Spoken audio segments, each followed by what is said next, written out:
கர்த்தருடைய பரிசுத்த நாமத்துக்கு மகிமை உண்டாகட்டும். மார்க் புஸ்தகம் 11ஆம் அதிகாரத்தில் 25-26 வசனங்கள் சொல்கின்றது.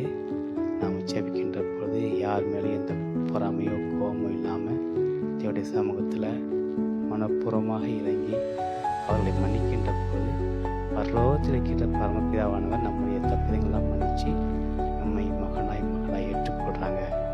ஒருவேளை நீங்கள் அவங்க மன்னிக்காமல் விட்டீங்கன்னா அதே போல் கிறிஸ்துவங்களை மன்னிக்க மாட்டார் அப்படின்னு சொல்லி மார்க்கு புஸ்தகத்தில் 11ஆம் அதிகாரத்தில் 25-26 வருஷத்தில் நான் பார்க்கின்றோம். அன்புக்குரிய தேவஜனமே, நம்முடைய இருதயத்தில் கசப்போ வேதனையோ தேங்கான எண்ணங்களோ பழி உணர்வுகளோ கெட்ட எண்ணங்களோ காம விவகாரங்களோ எந்த விதமான பாவத்துக்கு கொடுக்காமல் நமக்கு யார் மேலேயாவது எந்த விதமான வன்மங்கள் காணப்பட்டால், இயேசுவே இந்த இடத்துல நான் தவறு செய்துட்டேன், நீ மன்னிங்க, அவர்களை நானும் மன்னிக்கிறேன் என்று சொல்லி தேவனுடைய சமூகத்தில் மனப்பூர்வமாக நீங்கள் அவங்களை மன்னிக்கின்ற போது கட்டாயம் கிறிஸ்துவங்களை கொண்டு மிகுந்த சந்தோஷம் ஆனந்தம் முயற்சி அடைகின்றார்.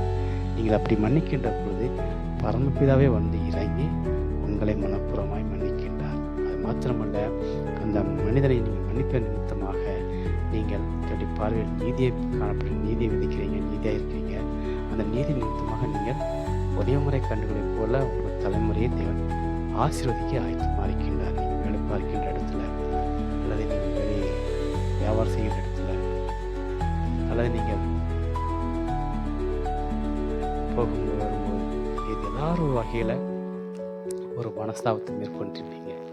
அதை ஆண்டவர் சமூகத்தில், அப்பா நான் கோபம் கொண்டது உண்மைதான், நான் மீறினது உண்மைதான், இனி மன்னிங்க, எனக்கு உங்களுடைய கண்களில் கிருபை கிடைப்பதாக என்று சொல்லி மனத்தன்மை கேளுங்க.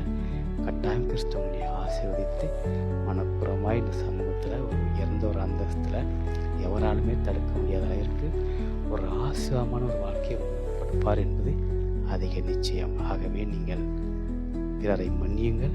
அந்த மன்னிப்பை நிமித்தமாக உங்களை பெரியவனாக காட்டுங்கள். அந்த பெரிய நிமித்தமாக தேவன் கட்டாயம் உங்களை பெரிய ஒரு மனுஷனாக உயர்ந்த ஒரு அந்தஸ்திலே வாழ செய்வார் என்பது அதிக நிச்சயம். கர்த்தர் தாமே நம்மிடம் ஆசீர்வதிப்பாராக. ஆமென்.